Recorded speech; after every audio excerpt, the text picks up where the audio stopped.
Desde el año 2005, cada 14 de marzo se celebra el Día Europeo para la Prevención del Riesgo Cardiovascular, con el objetivo de llamar la atención a los ciudadanos acerca de la importancia que tienen las enfermedades cardiovasculares.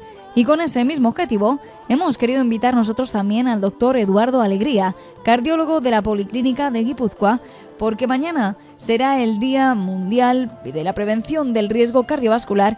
Pero el doctor Eduardo está muy ocupado. Eduardo, muy buenas tardes. Hola, buenas tardes. Tendrás mañana una cita muy importante en Navarra y por eso nosotros hemos querido contar hoy contigo. Un día antes, nos hemos adelantado.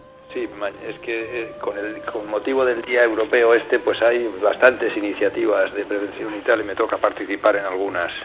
Bueno, nosotros contamos con tu opinión. Para empezar, ¿qué es de manera global el riesgo cardiovascular? Bueno, la misma palabra lo dice. El riesgo cardiovascular es la posibilidad teórica de padecer enfermedades cardiovasculares al cabo de un tiempo que normalmente se considera 10 años, pero el riesgo en realidad es durante toda la vida, pero los cálculos se suelen hacer al cabo de 10 años, es decir, la probabilidad teórica de tener una complicación. Y hay una serie de tablas y fundamentalmente se basan en, vamos a decir, 7 aspectos. O sea, la salud cardiovascular ideal se basa en 7 aspectos fundamentales. De los 4, 4 son, de los 7 digo, 4 son conductuales. ¿Cuáles son? Tabaco, índice de masa corporal, es decir, gordura, actividad física y dieta. Esos son los 4 aspectos conductuales. Y luego hay otros 3 que son el colesterol, la presión arterial y la glucosa. O sea que esos son los 7 componentes de la salud, y en cada uno de ellos se dice si son ideales, pobres o intermedios, y con eso se hacen una serie de puntuaciones y cálculos y tal, y podemos decir, no nos interesa en realidad decir cuál es el riesgo cardiovascular, lo que nos interesa es reducirlo lo más posible en los que lo tienen alto. ¿Podríamos decir que eso de lo que nos ha hablado son los factores de riesgo? El tabaco... Exacto, esos son exactamente los factores de riesgo modificables. Hay algunos no modificables, por ejemplo, los genes, la edad, el sexo, el estatus económico y tal, pero los factores modificables sobre los cuales podemos y debemos actuar todo lo que podamos son estos. Y es cierto que algunas enfermedades, como por ejemplo la enfermedad renal crónica, que nada tiene que ver con esos factores de riesgo de los que hemos hablado, también pueden afectar a nuestro corazón. No es exactamente así. Quiere decir que la enfermedad renal crónica ya es una enfermedad cardiovascular en sí misma y por lo tanto no es que forme parte del riesgo, sino que ya forma parte del mismo conjunto de enfermedades. Nosotros queremos actuar mucho antes.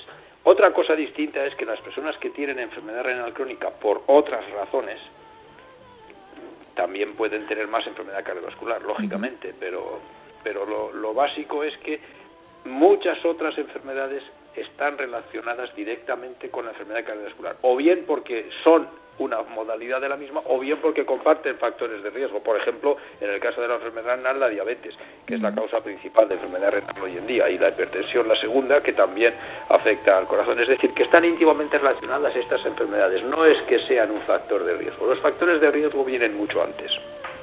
Después de hablar de estos factores de riesgo, nos decía usted que vienen mucho antes, pero ¿a partir de qué edad es cuando nos tenemos que empezar a cuidar seriamente o a poner más atención al riesgo cardiovascular? Seriamente nos tenemos que cuidar siempre desde que elegimos a nuestra mamá, pero bueno, ahora mismo quiero decir, los que nos dedicamos a esto, estamos preocupadísimos con la epidemia de obesidad en los niños y adolescentes. Yo creo que ahí es donde deberían hacerse los esfuerzos más poderosos, porque es que si no, dentro de 20 años vamos a tener una colección de diabetes, de enfermedad cardiovascular, etcétera, terrible, porque ahí es donde hay que hacer los máximos esfuerzos. Desde luego nos tenemos que cuidar a cualquier edad, pero si no lo hemos hecho antes, pues mañana. Y o sea, no hay una edad para decir, bueno, hasta tal edad no hace falta que haga nada y luego ya me pondré las pilas. No. Hablábamos del riesgo de la obesidad, sobre todo en las personas más pequeñas, en los niños, y es un tema que ahora está muy de actualidad y que deberíamos empezar a tratar desde la infancia. Pero realmente, ¿cómo se puede hacer? ¿Cómo podemos prevenir la obesidad en edades tempranas? Pues muy sencillo, alimentación y ejercicio físico, no hay ninguna otra receta. La alimentación hoy en día, aunque digamos que pertenecemos a los países del área mediterránea y tal, tenemos una alimentación pésima, o por lo menos muchos niños no hacen una alimentación correcta, y luego hacemos mucho menos ejercicio, adultos y niños, entre otras cosas porque ya no tienen educación física obligatoria en muchos sitios, porque pasan mucho tiempo sentados viendo la tele o jugando a los ordenadores, porque no juegan en la calle, porque suben y bajan en ascensor, en fin, hay toda una serie de razones que hacen que andemos o hagamos ejercicio, vayamos en bicicleta mucho más y que nos alimentemos mucho peor, claramente. Tengo yo una duda que me ronda en la cabeza porque he estado leyendo algunos artículos y me he encontrado con una duda que se me ha creado a mí. Porque tener factores de riesgo no implica desarrollar enfermedades cardiovasculares posteriormente. Pero no sé si se ha dado algún caso de personas que no tenían ninguno de estos factores de riesgo, pero que sí que después han desarrollado alguna enfermedad cardiovascular. Es evidente que hay personas que tienen la enfermedad cardiovascular que no tenían ninguno de los factores de riesgo conocidos. Porque claro, seguramente habrá otros factores que aún no conocemos y que iremos descubriendo con el tiempo. Pero bueno, en cualquier caso, como esos son una minoría y como la mayoría, es decir, los que tienen factores de riesgo tienen más posibilidades, no quiere decir que obligatoriamente desarrollarán la enfermedad, pero tienen muchas más posibilidades. Si yo quiero que me toque la lotería, procuraré comprar muchos números. Es menos probable que me toque si solo compro un número, pero bueno, también me puede tocar, pero lo normal es que cuantos más números tenga uno en una rifa, pues más fácil es que le toque el premio gordo, ¿no? Cuando aparecen las enfermedades cardiovasculares, ¿cuáles suelen ser los tratamientos? Eso se escapa de la prevención.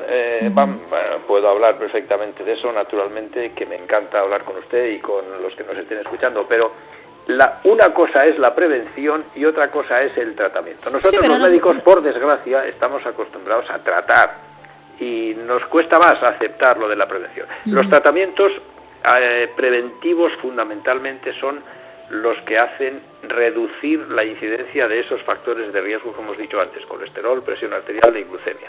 Es decir, los que bajan el azúcar en las personas diabéticas, los que bajan la presión arterial en las personas que tienen tensión alta y los que bajan el colesterol en los que lo merecen.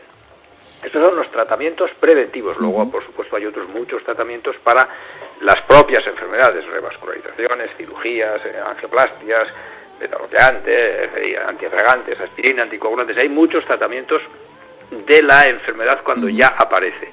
Y también hay muchos tratamientos farmacológicos preventivos, pero que no se utilizan habitualmente en la prevención primaria, que se llama, es decir, en la del que no tiene nada, sino en la prevención de alto riesgo solamente. Doctor Eduardo, ya que lo tenemos aquí, me gustaría ver también de la rehabilitación, porque es muy importante en este tipo de enfermedades, y ya que usted es el responsable del servicio de rehabilitación cardíaca de la Policlínica, nos gustaría saber de qué se encarga ahí exactamente. Bueno, la rehabilitación es la manera de recuperar para la vida social, familiar, personal, funcional, laboral, etcétera, a las personas que han tenido alguna complicación cardiovascular, se han tenido que operar, han tenido un infarto, etcétera. Eso es una manera de recuperar a ese pequeño colectivo de personas que ya han tenido la enfermedad. Se hace fundamentalmente mediante un entrenamiento físico, gobernado, regulado, calculado en función de las características previas, progresivo, etcétera.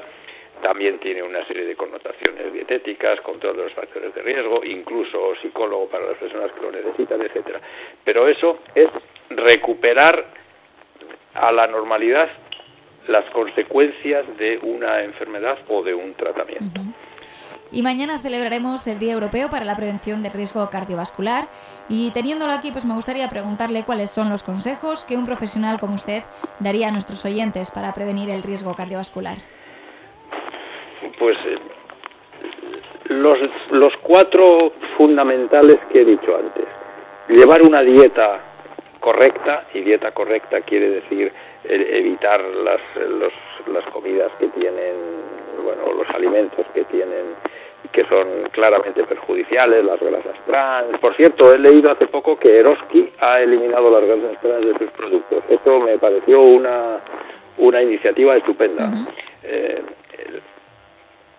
Lo primero, la dieta. Lo segundo, actividad física. Hay que aumentar la actividad física, se haga la que se haga. Los que hacen ya muchísima, pero la mayoría de la gente se cree que hace actividad física porque va 2 veces a hacer pilates o porque anda media horita, y todos podemos aumentar la actividad física que hacemos. Lo tercero, controlar el peso, es decir, cuando nos sobra peso tenemos que hacer todo lo posible por perderlo y estar alrededor de 27, lo ideal es 25, ¿verdad?, kilogramos por metro cuadrado de índice de masa corporal, que se calcula dividiendo el peso por el cuadrado de la estatura. Y luego, no fumar. Bueno, lo primero sería no fumar, pero por orden, no fumar, mantener el peso. No, por orden. Primero, no fumar. Segundo, actividad física. Tercero, dieta. Y cuarto, mantener el peso. Bueno, pues con esos consejos nos quedamos y muchísimas gracias por habernos atendido en este día tan especial. Bueno, mañana conmemoraremos el Día Internacional de la Prevención del Riesgo Cardiovascular, pero como usted tiene muchas cosas que hacer mañana, pues esperemos que todas le salgan bien. Muchísimas gracias, doctor Eduardo. Ha sido un auténtico placer y además gracias porque este tipo de mensajes es lo que tenemos que hacer, aparte de atender a los pacientes que vemos uno a uno, hacer todo lo posible porque a nivel de la población las cosas se hagan bien. Muchas gracias. Muchísimas gracias a usted. Hasta luego.